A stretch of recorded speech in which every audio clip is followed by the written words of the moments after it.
날마다 주님과 함께 주일은 한국 루터란 아워에서 보내드리고 있습니다. 오늘 말씀의 중앙 루터교회 최주훈 목사입니다.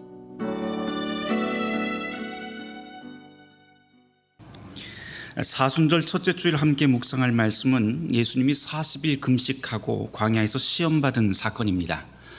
마태복음, 마가복음, 누가복음 셋 다 나오는 말씀인데요. 약간씩 비교를 해보면 조금씩 차이가 나기는 하는 본문입니다. 그 중에서도 오늘 우리는 누가복음의 말씀, 특별히 누가복음 4장의 말씀을 가지고 함께 묵상을 해보겠습니다. 누가복음은 많은 목격자와 글들을 주의 깊게 살펴본 다음에 이 글을 썼다고 그렇게 누가복음이 시작을 하고 있죠. 이 말의 뜻은 예수님을 직접 본 사람도 많았고 또 그분에 대한 말을 하는 사람도 지금 사람이 많고 글로 기록된 자료도 많다라고 하는 뜻입니다. 그 중에서 여러 가지를 추려서 종합해서 이 누가복음이 기록되었다라고 그렇게 밝히고 있습니다. 그런데 참 특별한 것은 오늘 이야기의 주제인 이 광야 사건에 등장하는 인물은 딱 두 명이죠. 예수님과 마귀 두 명입니다. 사실은 목격자가 없어요. 목격자가 없습니다. 그런데도 성경에 이 이야기가 기록되었다는 것은 누군가 분명히 전해 주었을 텐데, 아니면 또 글이 있었다는 소리인데요. 마귀가 이 이야기를 전했을 리는 없고 그러면은 유력한 한 사람이 남게 되는데 그게 바로 예수님 자신이 됩니다. 그래서 아마 이 사건은 분명히 예수님이 직접 누군가에게 들려준 이야기가 틀림없습니다. 그리고 예수님이 전해 주었고 그것을 들은 제자 중에 한 사람이 또 다른 사람에게 전하고, 그래서 나중에 이 누가복음서 기록자가 이렇게 글로 취합해서 남기게 됩니다. 그게 바로 오늘 우리가 함께 묵상하는 오늘 광야 시험에 대한 사건입니다. 그렇다면 오늘의 이 이야기는 예수님이 다른 목격자가 없는데도 불구하고 예수님이 직접 제자들에게 들려준 이야기라고 한다면 참 무언가 특별하고 중요한 내용이 분명히 담겨 있을 겁니다. 예수님께서 광야에서 세 가지 시험을 받게 되죠. 돌을 떡으로 만들어서 하나님의 아들인 것을 증명하라. 그리고 나에게 절하면 온 천하 만국을 다 주겠다. 또 하나님의 아들이면 성전 꼭대기에서 한번 뛰어내려 보라. 성경에 쓰여 있지 않느냐라고 그렇게 유혹하는 장면입니다. 이 세 가지가 무엇을 뜻하는지 참 다양하게 우리가 해석을 할 수가 있습니다.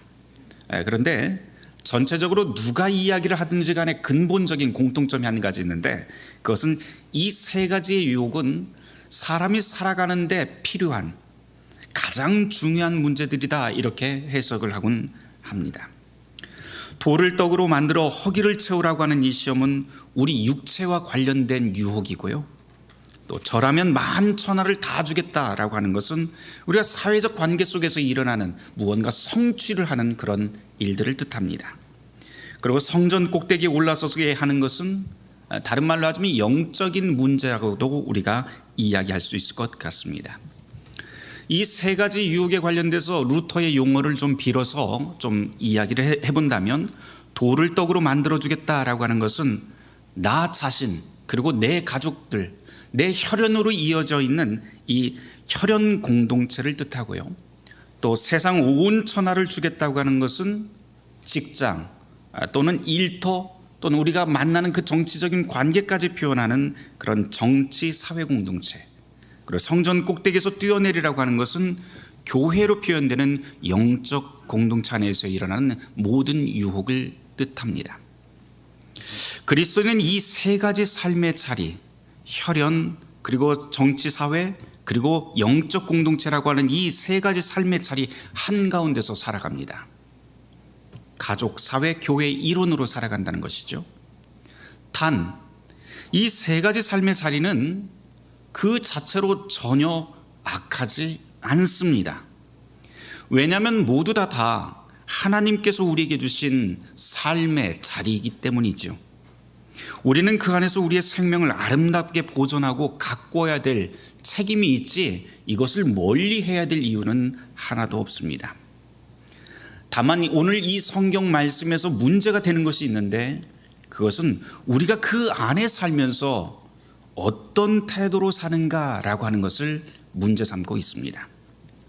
실제로도 우리가 한번 상식적으로 생각해도 그렇죠. 참 오늘 이 말씀이 굉장히 곤혹스러운 면이 있어요. 왜냐하면 이 세 가지 유혹을 원점에서 좀 생각을 해보면 돌을 빵으로 만드는 것, 그래서 허기를 채우는 것, 그게 어떻게 죄악으로 치부가 될 수 있을까요? 오히려 광야 전체를 다 빵으로 만들어서 이 세계에 만연한 기한 문제를 해결하는 것, 그런 절호의 찬스로 우리가 볼 수 있잖아요. 두 번째 문제도 그래요. 세상에서 권위와 명예를 얻는 것, 그게 도대체 무슨 죄가 될까요?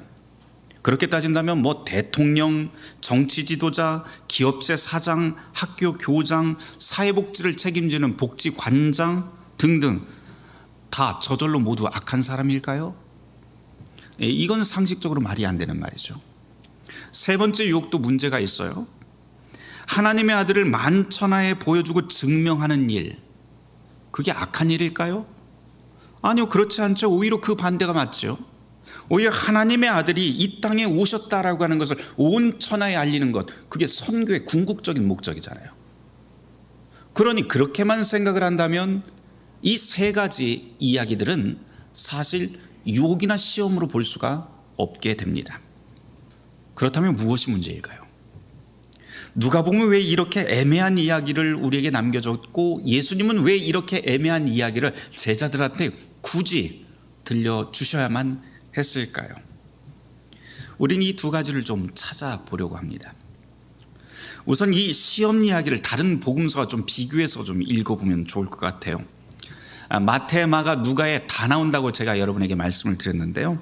마가복음에서는 1장 12절 13절 딱 두 절만 이 광야 이야기가 나옵니다. 이에 비해서 마태복음 4장 1절부터 나오는 내용과 오늘 이 누가복음 우리 복음서 본문을 비교를 해보면 거의 같은 분량, 거의 같은 내용으로 줄거리가 이어집니다. 마가와 마태를 다시 비교를 해보면요, 마가와 마태는 그 길이면에서는 차이가 나지만 둘 다 예수님이 세례 받은 다음에 곧장 광야로 들어가서 시험 받았다라고 하는 그 순서에 있어서는 동일합니다. 그런데 누가복음은 좀 달라요. 여러분이 좀 읽어보시면 알겠지만 예수님이 세례 받은 다음에 곧장 광야로 들어가지 않습니다. 그리고는 거기에 보시면 누가복음 3장 23절에 보면 세례 받으신 다음에 예수님이 제일 먼저 하신 일이 뭐냐면은 사람들 앞에 가르치기 시작했다라고 그렇게 이야기를 합니다.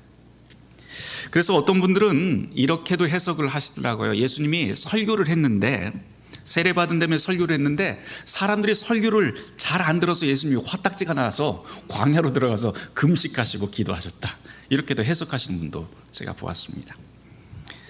어떤 면에서는 좀 그럴듯해요. 왜냐하면 예수님의 구원의 사역이라고 하는 것은 단순히 말로 가르치는 설교에만 있지 않기 때문이죠. 실제로도 제 아무리 좋은 설교를 한다 할지라도 그 설교가 실패할 수도 있고 예수님이 설교했을 적에도 안 들은 사람들이 분명히 있다라고 하는 것을 우리는 성경에서 보게 됩니다. 이게 사실이기 때문이죠. 하지만 예수님의 설교가 성공했건 실패했건 간에 그게 그리 큰 문제는 아닌 것 같아요. 오히려 누가복음 3장 23절 이하를 보면 3장 23절을 보면 예수님이 여기에서 무엇을 가르치셨는지 그 내용은 사실 우리에게 말하고 있지 않습니다. 더 중요한 것이 있는데 그 다음 이어지는 대목들이에요. 우리가 성경 읽으면서 제일 짜증나고 시간 낭비인 것 같이 이렇게 여겨지는 부분이 바로 이 부분인데요. 사람들 이름만 계속 나오는 부분이죠. 예수님이 가르치셨다 하시면서 그 다음에 나오는 그 대목이 바로 예수님이 가계도를 이야기하는 족보가 여기에서 등장을 합니다. 이 예수님에 관한 이 족보가 마태복음에도 나오고 이 누가복음에도 나오는데요. 둘을 비교해 보면 여러모로 흥미로운 사실들을 우리가 발견할 수 있게 됩니다. 마태복음 1장 17절과요, 그리고 누가복음 3장 23절을 이렇게 성경을 딱 가운데로 놓고 이렇게 눈으로 한번 훑어보시면서 비교해 보시면 아주 좋을 것 같습니다. 마태복음에서는요, 예수님이 아브라함과 다윗의 자손이라고 하는 것을 딱 제일 먼저 앞에서 말을 하고 이 족보를 시작을 하는데요, 이것은 예수님이 바로 다윗의 왕족 집안이다라고 하는 것을 말하는 대목입니다. 그러면서 아브라함에서부터 시작해서 쭉 밑으로 내려와서 예수님까지 위에서부터 아래로 내려옵니다. 이에 비해서 우리가 함께 오늘 묵상하고자 하는 이 누가복음에서는 전혀 다른 방식을 사용을 하는데, 첫 번째 나오는 사람이 왕족이 아닙니다. 그냥 평민이에요. 평민으로부터 시작해서 예수님 위로 시작해서 요셉으로 시작해서 맨 위에 누구까지 가냐면 아담까지 올라갑니다. 그런데 맨 마지막에 보면 아담에서 끝나는 게 아니라 아담 위에 누가 있다? 하나님이 있다. 이렇게 하면서 예수님의 족보가 끝납니다.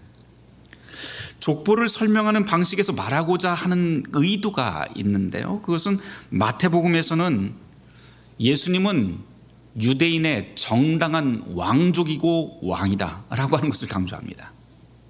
반면에 이 누가복음에서는 예수님의 족보를 우리에게 들려주면서 무엇을 이야기하고 있냐면, 예수가 바로 하나님이 창조하신 또는 하나님이 지으신 새로운 아담, 즉 제2의 아담이며 완전히 새로운 인간이다 라고 하는 것을 우리에게 들려줍니다.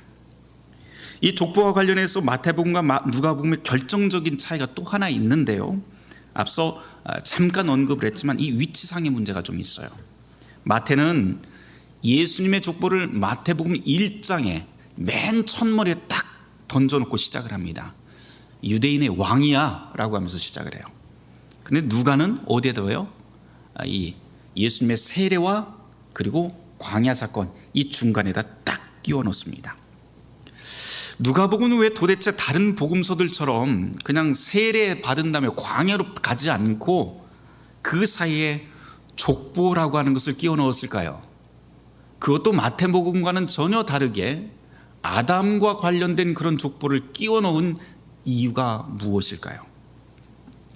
그 의도는 아주 뻔한데요, 뭐냐면 그 다음 나오는 이야기하고 이 족보 이야기하고 한번 연결해서 한번 읽어보라는 거예요.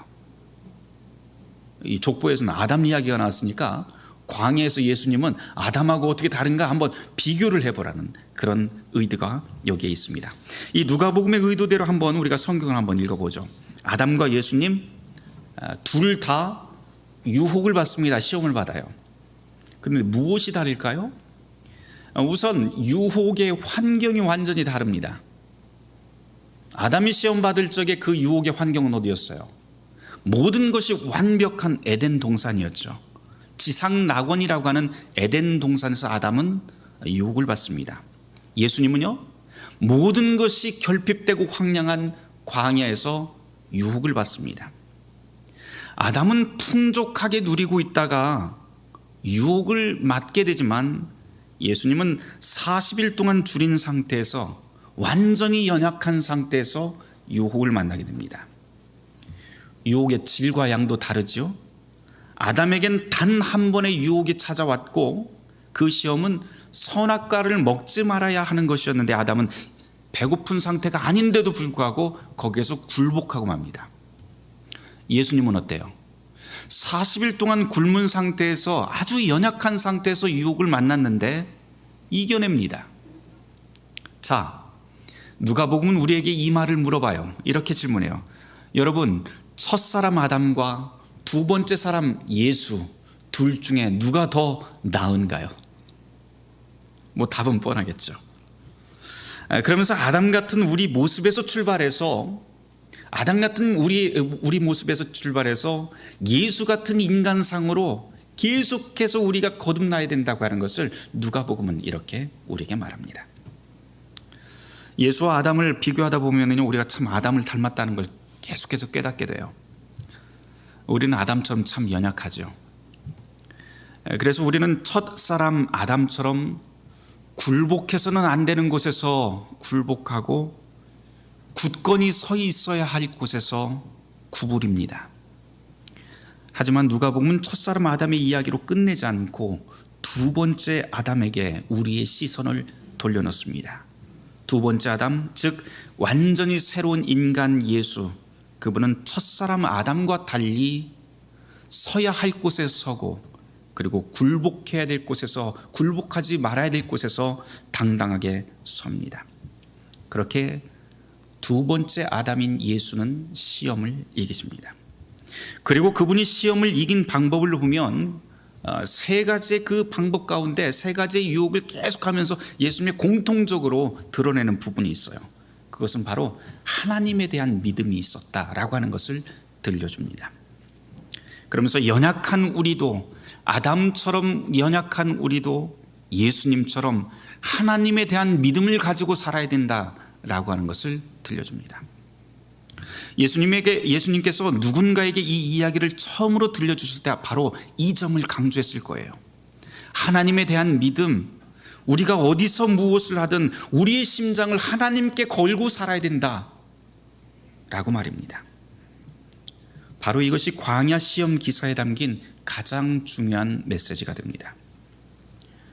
앞서 제가 여러분에게 세 가지 시험이 우리의 가족, 우리의 사회, 우리의 교회와 연결되어 있다라고 말씀을 드렸어요. 그것 자체로 악하지도 않고 오히려 우리의 생명을 아름답게 보존하고 가꿔야 할 하나님이 주신 삶의 자리라고 말씀을 드렸습니다. 그러면서 문제는 어떻게 이 삶의 자리를 꾸려나갈 것인가에 있다고 말씀을 드렸죠. 이 첫 번째 아담과 두 번째 아담이 이 문제를 해결하는 방식이 큰 차이가 나요. 첫 번째 아담은 선악과를 앞에 두고 하나님과 같이 되고 싶은 자기 욕망에 따라 움직입니다.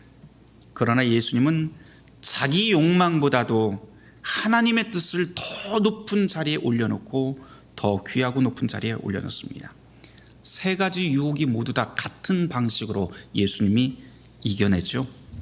첫 번째 유혹에서는 하나님의 기록된 말씀을 인용하면서 사람이 떡으로만 살 것이 아니라라고 말씀을 하시고, 두 번째 유혹에서도 오직 하나님만 섬겨라 라고 말씀하십니다. 세 번째 유혹에서도 하나님을 시험하지 말라라고 그렇게 이기십니다. 세 가지 유혹을 이겨낸 그 핵심적인 공통사항은 무엇인가 하니 바로 하나님입니다. 첫째 아담이 유혹에 걸려 넘어간 이유는 자기 자신 속에 있는 욕망이었던 반면에 예수님은 모든 판단과 가치 기준을 자기 자신 안에 두지 않고 하나님에게 맞추어 둡니다. 이 말씀을 읽으면서 우리를 돌아봐야 해요. 우리는 어떤가요?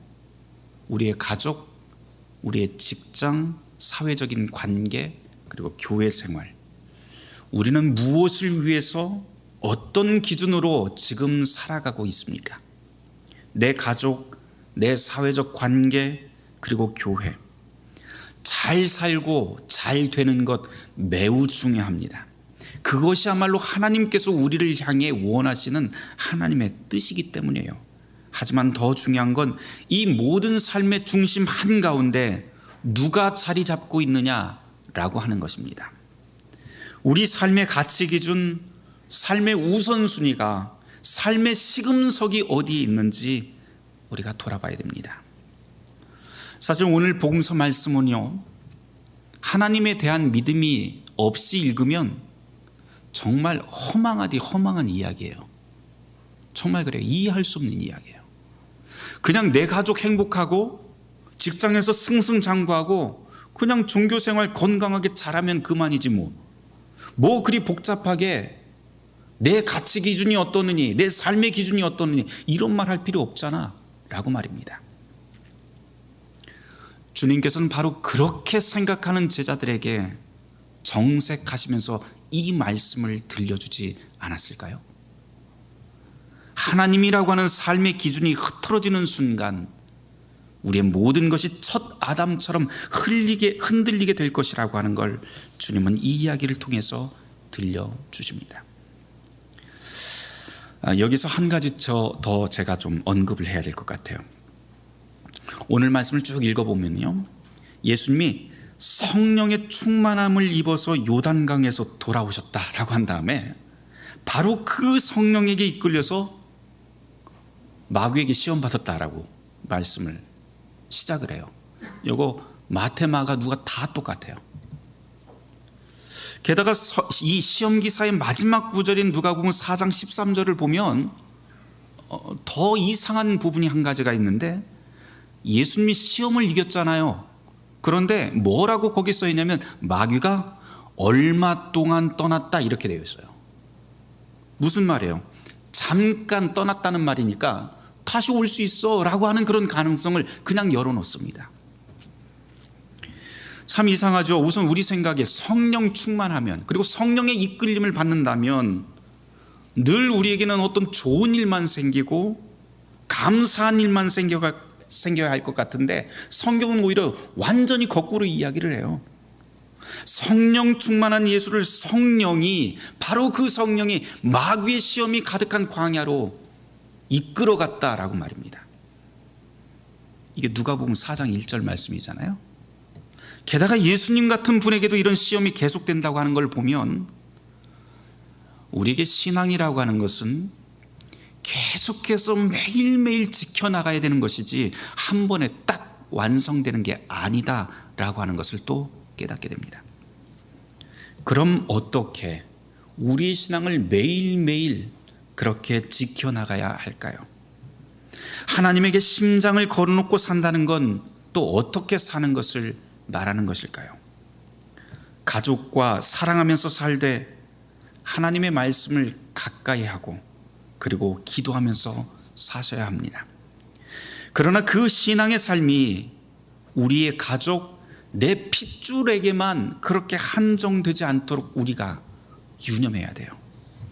우리가 살면서 만나는 사회적 관계 속에서도 하나님의 뜻을 구하면서 모든 곳에 하나님의 신앙을 가지고 살아야 합니다. 우리가 무엇을 하든 하나님에 대한 믿음으로 이웃 안으로 들어가서 살아야 합니다. 우리가 그리스도인이라면 우리가 움직이면서 만나는 장소 관계하는 모든 사람들을 위한 그 복을 빌고 그들의 유익을 더욱 확장하도록 성실하고 정직하게, 그리고 예민한 양심을 가지고 살아야 합니다. 성령이 내주하는 장소가 양심이잖아요. 그래서 성령 충만한 사람은요, 양심이 더욱더 매일매일 더 예민해지기 시작합니다. 오늘 함께 읽은 교회력 구약과 사도서관의 말씀도 똑같은 이야기를 우리에게 전해주고 있어요. 모세가 죽기 전에 남긴 신명기 26장의 그 고별 설교를 들어보면, 모세가 마지막 설교인데 출애굽의 긴 역사를 쭉 설교를 합니다. 그 긴 역사를 설교하면서 무슨 이야기를 하냐면, 이 긴 역사 동안 하나님이 우리와 함께 하셨다라고 하는 그런 감격 속에서 설교를 해요. 그러면서 신명기 26장 11절에 보면 맨 마지막에 이 감격에 차 있던 이 모세가 뭐라고 이야기를 하냐면 이렇게 말을 합니다. 너의 하나님 여호와께서 너와 네 집에 주신 모든 복으로 말미암아 너는 레위인과 너희 가운데 거류하는 객과 함께 즐거워할지니라. 무슨 말이에요? 하나님께서 주신 그 복으로 혼자 잘 먹고 잘 살라는 게 아닙니다. 그 복으로 우리 가운데 있는 나그네와 이방인을 돌아보고 그들과 함께 그 복을 나누면서 더불어 살아야 된다라고 하는 것을 모세가 죽기 전에 자기 이스라엘 백성들에게 선포하고 있어요.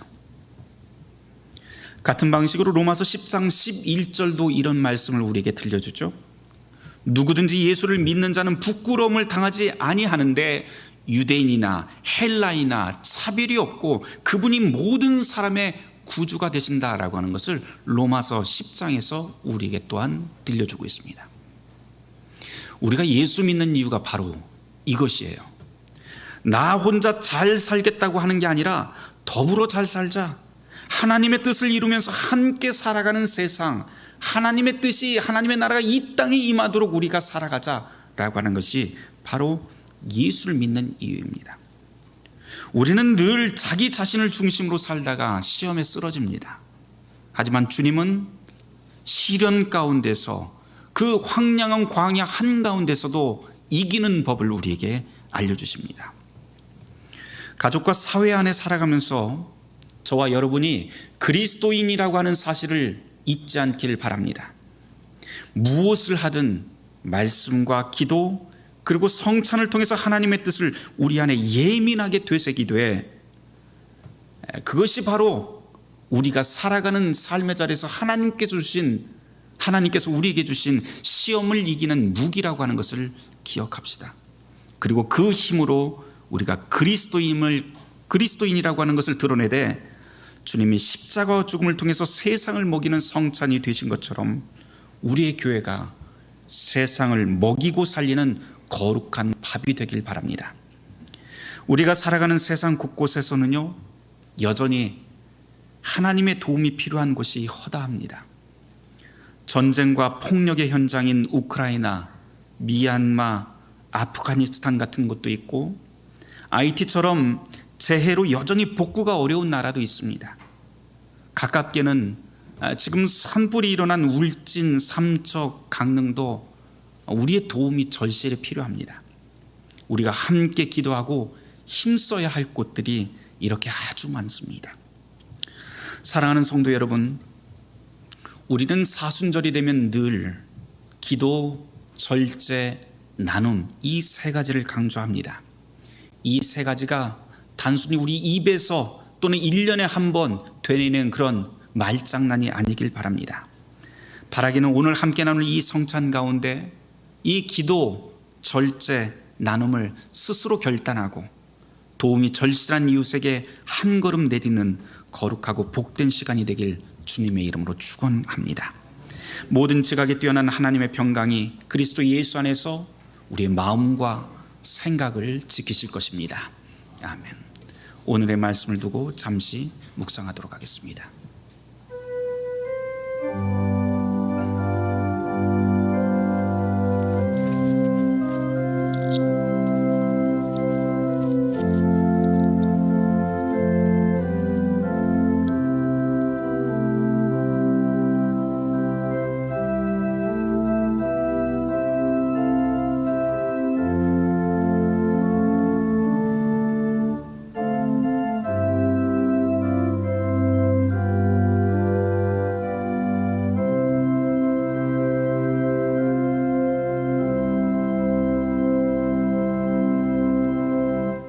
주님, 우리를 지켜주시옵소서. 그리고 신앙 가운데 우리의 담장을 넘어 우리 이웃 안에 들어가 하나님을 만나게 하여 주시옵소서. 예수 그리스도 이름 받들어 기도드렸습니다. 아멘. 날마다 주님과 함께, 오늘 말씀의 중앙루터교회 최주훈 목사였습니다. 주일 순서는 한국 루터란 아워에서 보내드렸습니다.